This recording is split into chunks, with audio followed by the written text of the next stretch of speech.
Hello everyone, welcome back to another video. My name is Matthew, and today, before I actually start, I do apologize if my voice sounds a little groggy. That's actually because I'm sick right now at the moment, so I may cough during the video, and I can really only speak like somewhat monotone.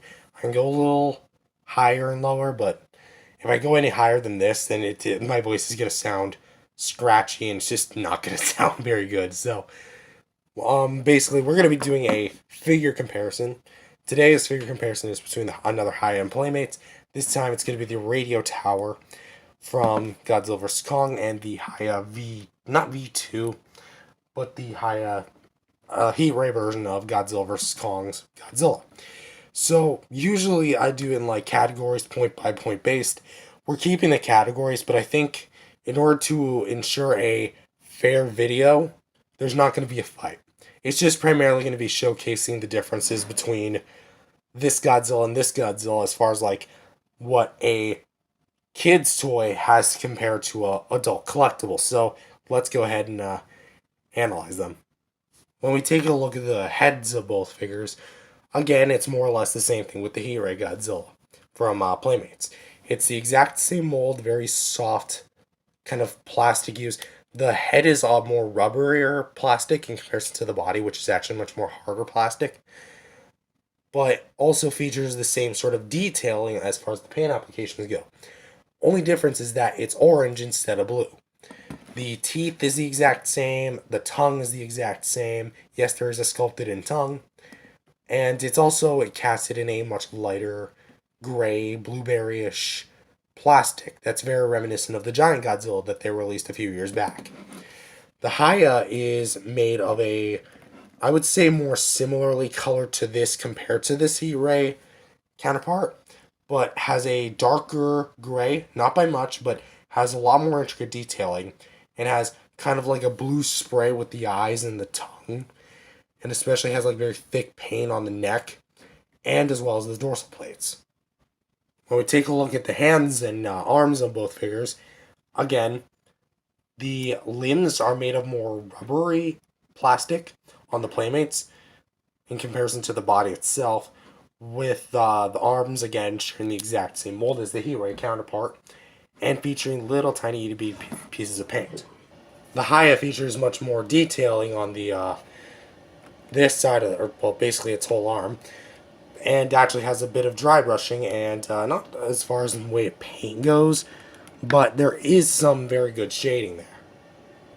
The bodies of both figures is quite a very drastic change. The Playmates features, again, much more Miller detail, and features harder plastic as opposed to the more rubberier plastic, but also, it's very hard to tell, but it does feature some mild dry brushing, while the HIYA features higher quality plastic and obviously has a lot more paint and dry brushing and details marked into the sculpt, which I think if the Playmates had it would have brought out the details a lot more. Coming down to the legs here, obviously there's a big quality difference. The Playmates features, again, standard kind of coloring with the plastic, not much detail. I mean, you can still make out detail, it's just a bit more glossier. And the claws on the toes are painted, or the claws, which are the toes, I guess, are painted a light brown. While the HIYA features a lot more dry brushing, a lot more details, and doesn't have as much defined paint on the claws, but are still definitely noticeable. Next up, let's look at the dorsal plates. And the dorsal plates, again, are vastly different. The Playmates features mild sprays, more towards the center of it, throughout the entirety of the spines. And it's not translucent this time around, but still definitely blue in appearance. The HIYA features a lot more blues to simulate more of a glowing effect at the base, with not so much glowing at the tips of the spines. Also, they're much more detailed, while these are much more softer and rubbery. And when we go to look at the tails, the tail on the radio tower figure doesn't actually have the blue spray that a lot of others do. I don't know why that is on my specific copy, but it is what it is. But it does have a lot of nice detailing. But the tail is curved a little bit to the left and up. giving it a more unique pose. While the HIYA is very much standardly posed, having the posability, but features dry brushing on the sides and the bottom, as well as dry brushing and paint on the top with blue to give it a glowing effect. So, that's the rundown of both this and this.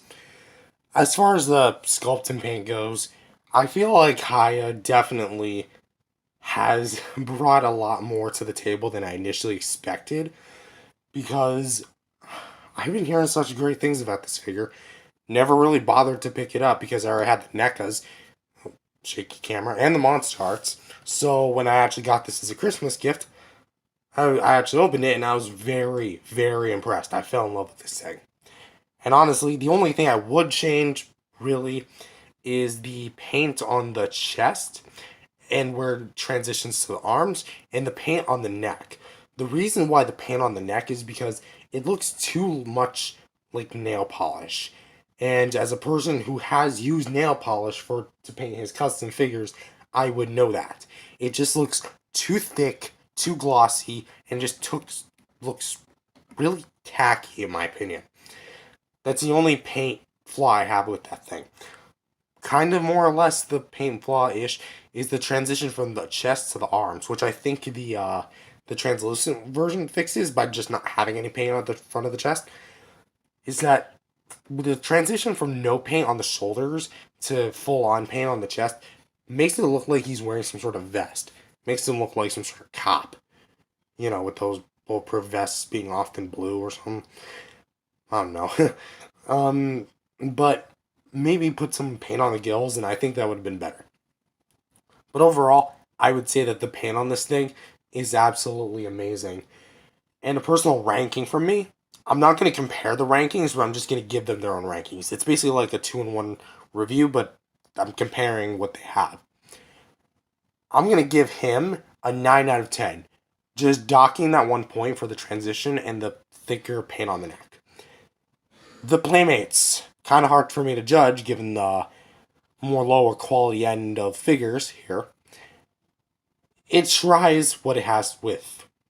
The application, I'll give it this, is a lot better than that of my Heat Ray Godzilla. Because going to my Heat Ray Godzilla, which I just have a bit out of reach, the eye here is a bit on the more higher side, and the teeth are not aligned correctly. Here you can actually see the teeth are much more visible on this side than they are this side. Here it just looks like he has no gums, or well, no teeth. While it is perfect here, on the bottom jaw at least, somewhat up the top.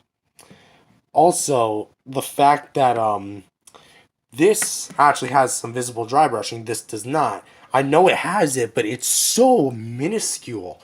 I honestly feel like they could have just painted it darker. And the fact that, combined with the fact that I have no spray on the tail and no visible dry brushing. Again, I know the dry brushing is there, but it's not visible at all. I really feel like I got the short end of the stick when it comes to the batches being released of the Radio Godzillas. And it honestly just kind of makes it questionable. Like, even at that price point, they have done better than this. They will do better than this. Because again, the Heat Ray Godzilla is just the better painted figure because of its visible dry brushing and its spray.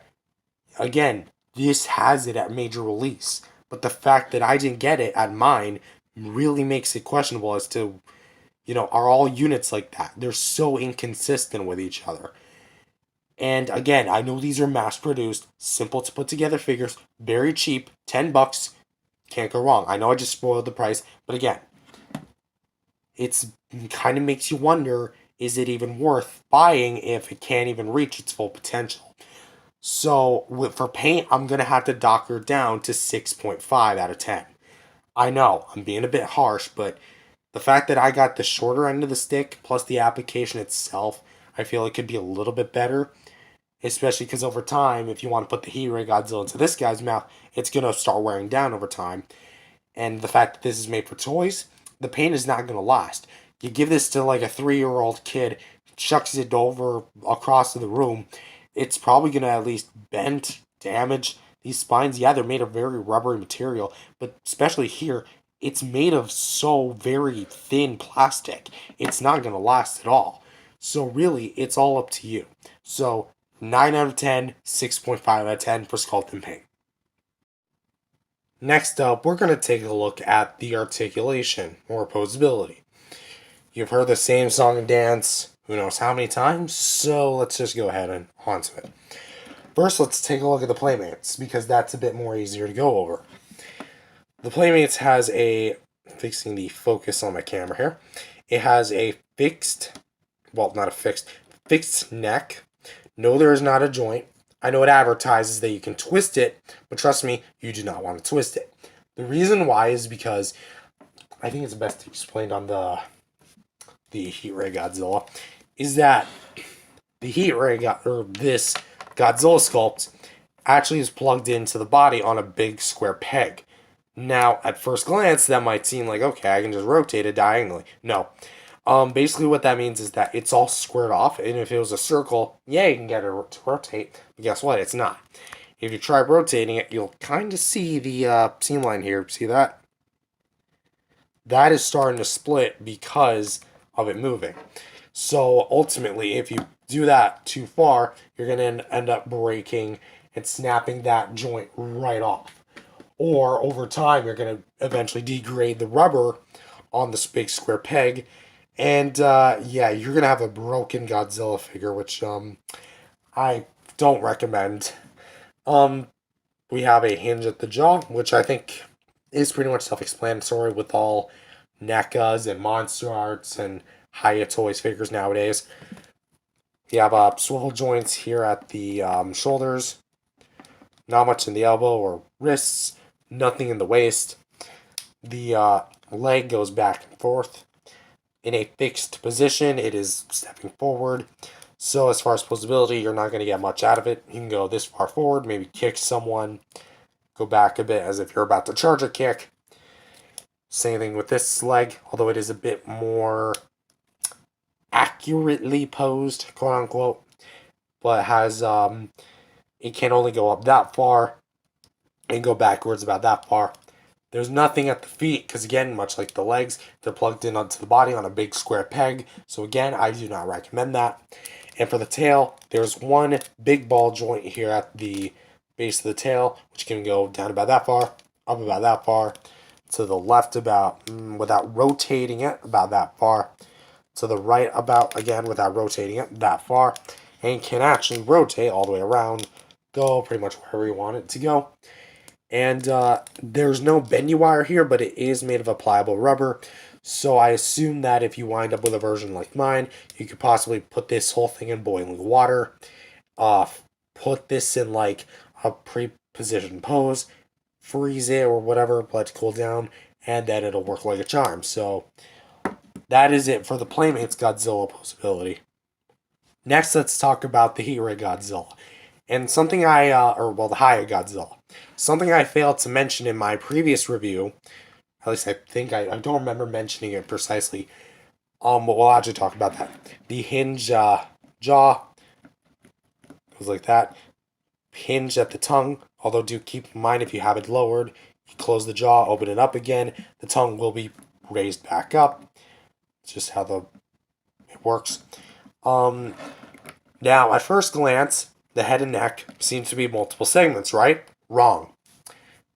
Technically speaking.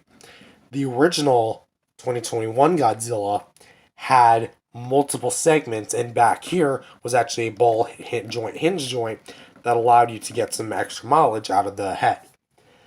However, on the 2019 figure, they changed it, and they actually had a barbell-style ball joint that's reminiscent of the NECA 1994 Godzilla. Anyone that owns that figure knows that when you pop the head off and pop off the neck sleeve, the neck itself is just a big sleeve to cover a big peg that goes from here to here, and everything else is just in between free floating. Also kind of reminds you of the SH Monster Arts Kamada-kun from the Kamada-kun and Shinagawa-kun Form 1 and Form 2 Shin Godzilla form packs, which that one actually had an additional joint in there, which I think, if I remember correctly, was supposed to be a scrapped joint from the neck segment, like midway through. I mean, Shinagawa Kamada-kun has got a very long neck, so I'm surprised they didn't even, leave out that joint or whatever. But like I was saying, there's three free floating neck pieces that go to cover the gaps. And as far as the range, comfortably you can get it about up to there and comfortably down here. You can get it a little bit more down, but keep in mind when you do that, you'll start to get a little bit of gappage, and because of the way the head's positioned, the top part here will actually interlock with the gap there, so you got to MacGyver it so it looks a bit more flush to the overall body, and I think you all missed that. Here it is for replay value. There we go. See how it is a little lower than where it meets the gap? Yeah, you want to like MacGyver it just so it doesn't get caught in between. For the shoulders, they are on ball joints, so you're able to go in and out, forward and back. Pretty much do whatever you want. Ball joints at the elbows, pretty much hinge joint at the elbows, pretty self-explanatory. Oh well, completely missing that. And as well as rotation. Ball joints at the wrist. No swivel hinge, it's just all ball joint. So you can get a good amount of range there. Let's actually lower the camera down a bit. The waist has a decent amount of range, so you can actually go a bit forward and back, side to side, a little tilt.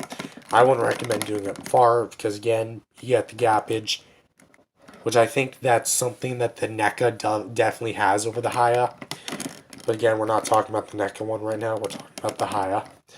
So it only has one joint, no dual joint like the Monster Arts. Going down to the hips.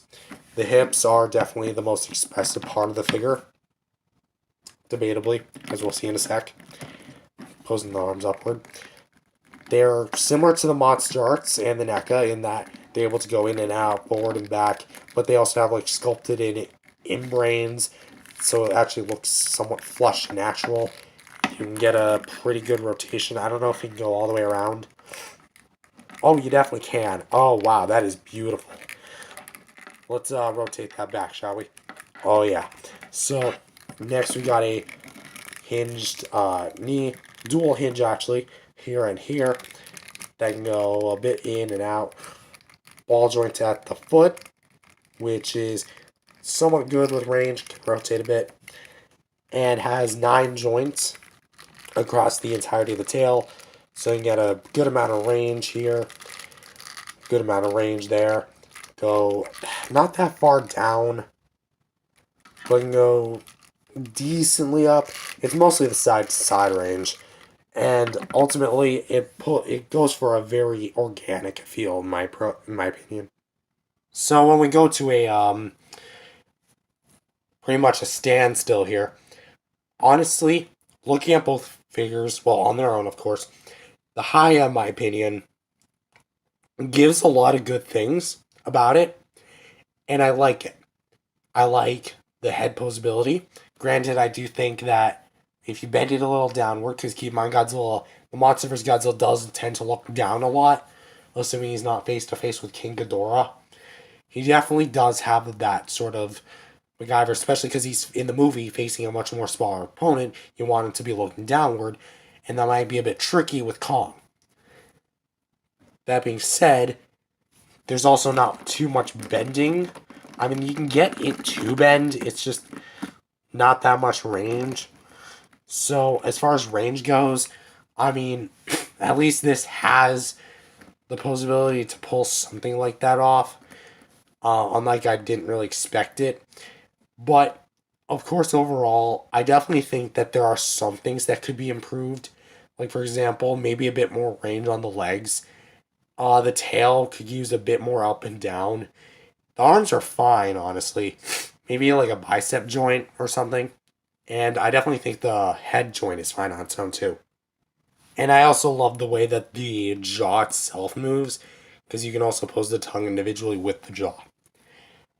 The Playmates. Again, this is standard. But I personally feel like this should have at least had an actual head swivel or foot swivel, because if you want to be technical here, this figure, which the Playmates Shin Godzilla V1 had exactly what I was looking for. A swivel at the head and swivel at the feet. Granted, it's not the best quality, not by a large margin, not by a small margin, but a gargantuan margin. Sorry. But that being said, if Playmates could give it to us on a relatively worse figure than this, and not to mention they also did that with the 2014 only a few years later, why didn't they give it to us here? Honestly, I have no idea. But as far as like rating goes, I'm going to have to give the articulation on this a 7.5. I'm really considering an 8. Screw it, I'll just doctor it to an 8. This, it's fine. It's reminiscent of a Bandai vinyl. Everyone likes vinyls. I'm going to give 7.5 to this. Because, again, I feel like the foot and the head swivels should have been there. They really should have. Big square pegs, no point. Next up, we're going to talk about size. Which, in the past, I've heckled the HIYA for being a bit too big, coming in at 7 inches. Or marketed as 7 to 8 inches. The Playmates is right on the dollar at 6 inches, which as for scale would have made this guy the better one, but since this is not a point-based thing, I want to express it a bit more. We have seen that, well, okay, my opinion has slightly changed.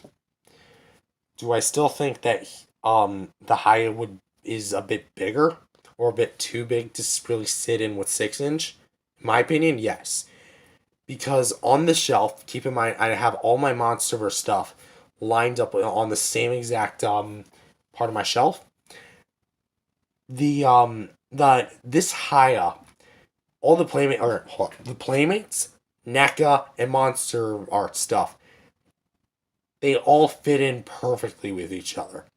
Not necessarily to scale, because by that logic, the 2014 figures I own would be shorter, maybe at the 5.5 inch scale, while the others are 6 inch.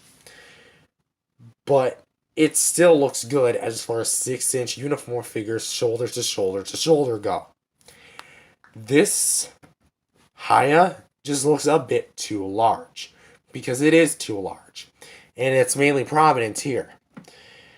Now, am I inherently saying that his size is bad? No. In fact, it actually has some merit. Well, there are other kind of 7 to 8 inch Godzilla figures that would look good, or at least better than the 6 inch figures would look compared to the HIYA. For example, NECA's King Kong. I've already brought that down for the comparison previously, but in my personal opinion, the NECA King Kong it's a tad bit taller than the HIYA Godzilla, but it's just of so to the point where it actually looks good. And the quality is quite even amongst those two. And so honestly, if you want a Godzilla versus King Kong 8 inch scale figure showdown, there you go. It's right there. Another thing I want to also compare it to would actually be the Super 7 figures, the Ultimates. Now, I know that the Ultimates are a bit taller than that of the HIYAs, but they're not that far off. In fact, debatably, you could fudge it so he is a bit taller than he appears, and they're a bit shorter than they appear.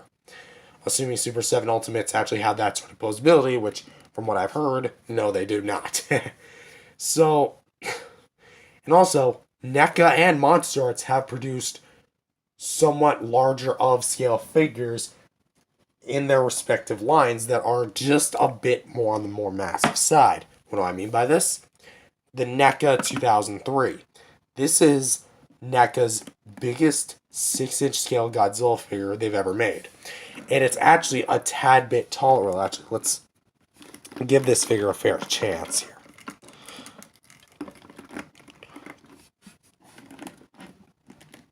No, with all things extended, they're about the same height. Yeah, they're about even.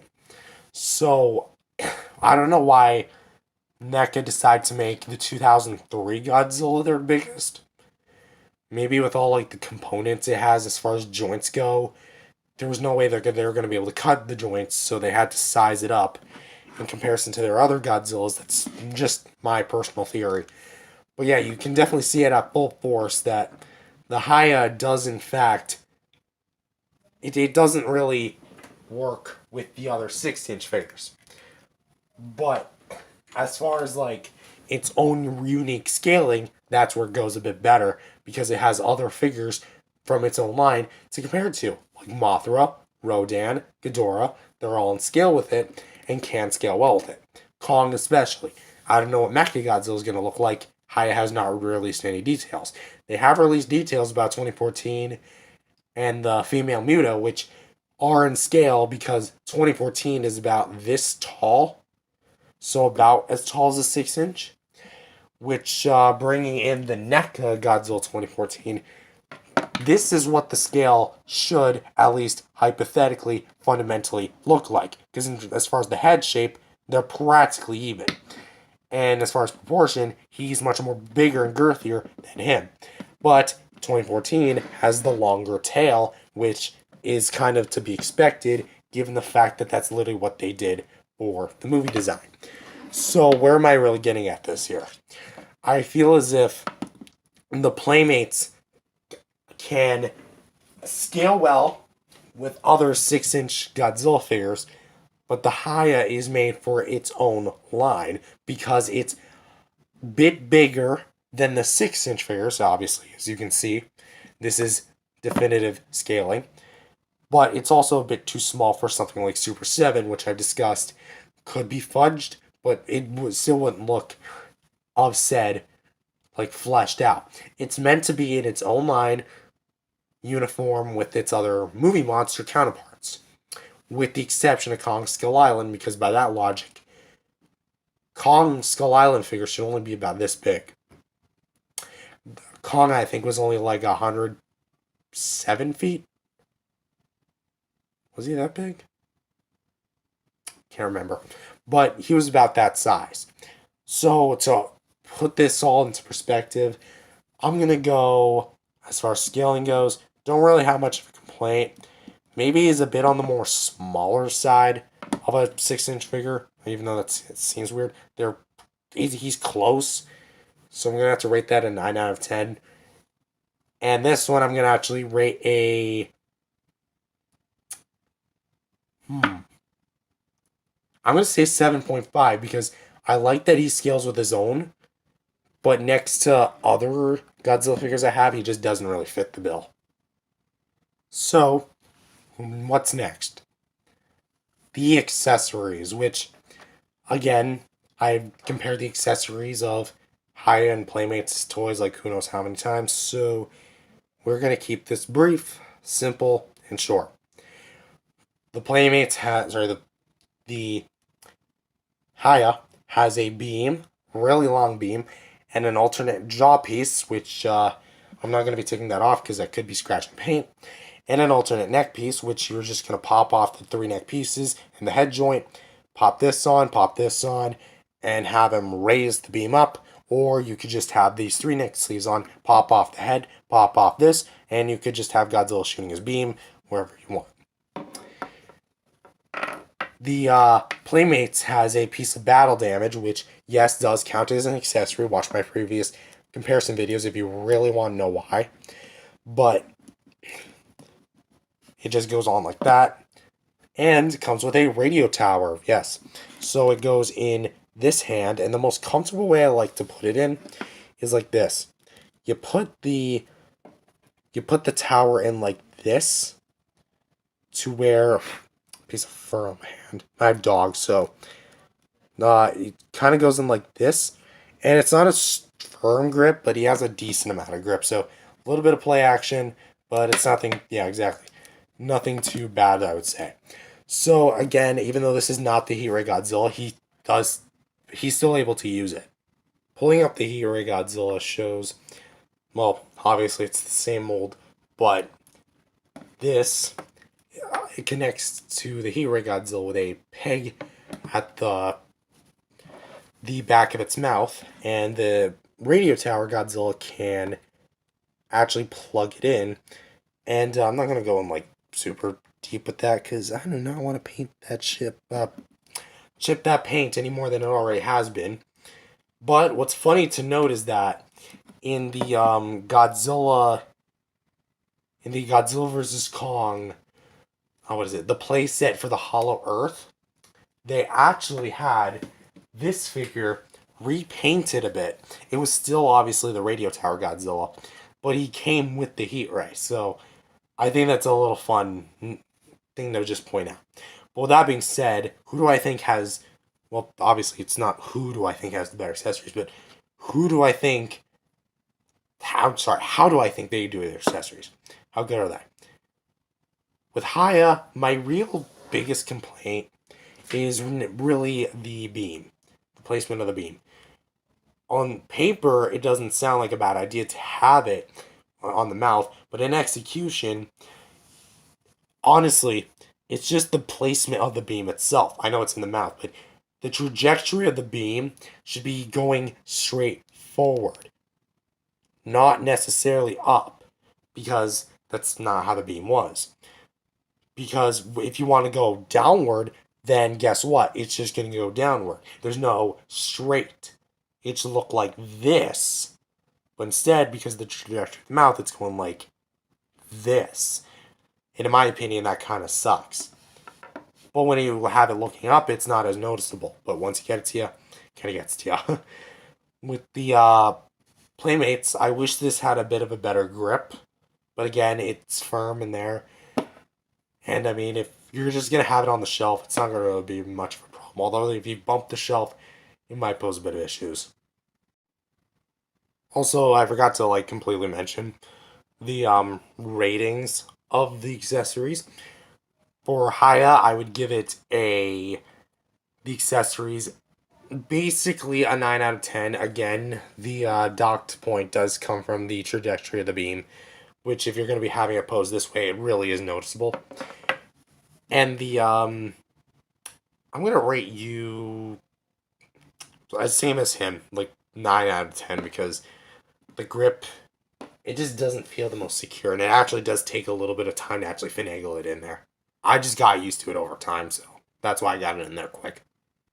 Now, these last three ones, I'm not going to necessarily rate out of 10, but I am going to pretty much just say what they are, because the next round is price. The Playmates is about $10 at Walmart, Target, Toys R Us if your country still has it. Yep, he's pretty much mass produced and ready to go.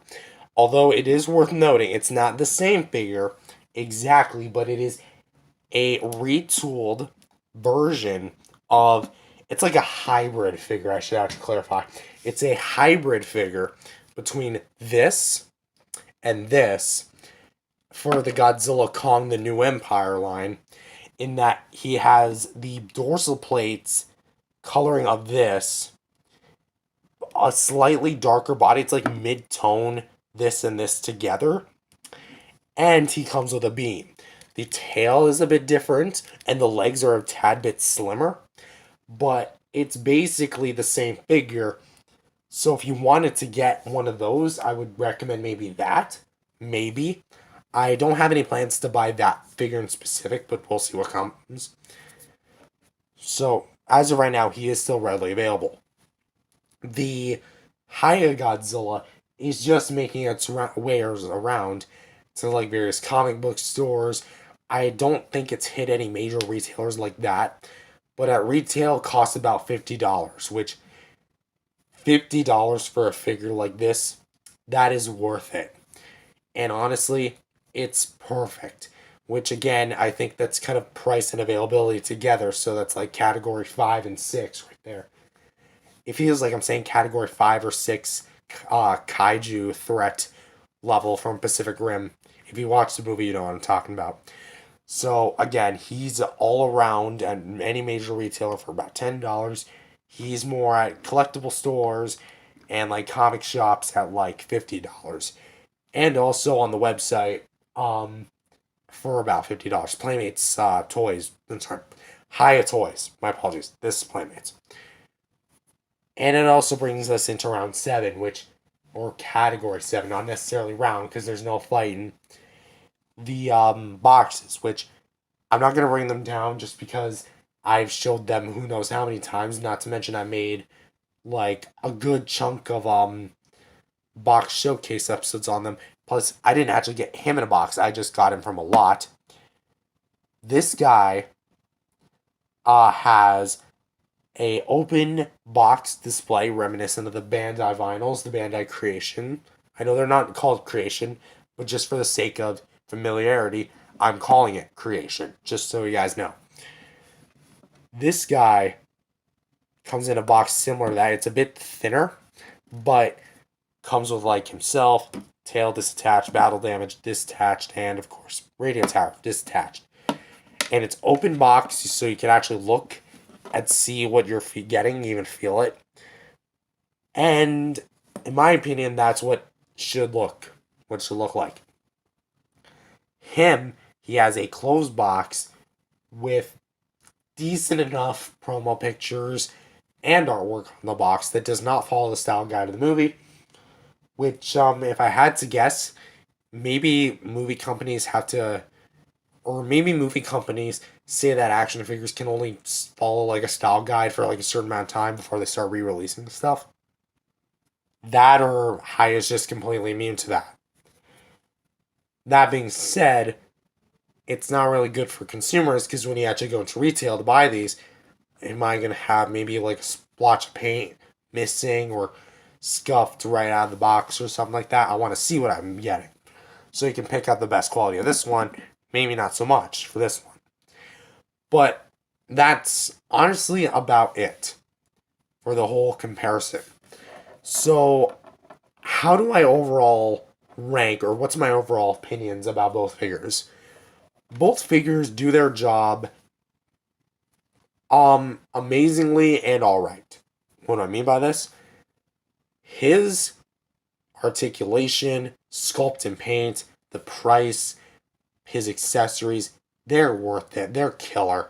His size is a bit on the more chunkier side, but hey, the more the merrier, I suppose. And the dorsal fins, the way they're painted, the sculpted details, everything about it just screams screonk. It just screams amazingness. There are a bit of things I wish could have been improved, but without repeating words, even though this is like what the 10 millionth time I looked at this figure, you've already heard how much I geeked out about this thing.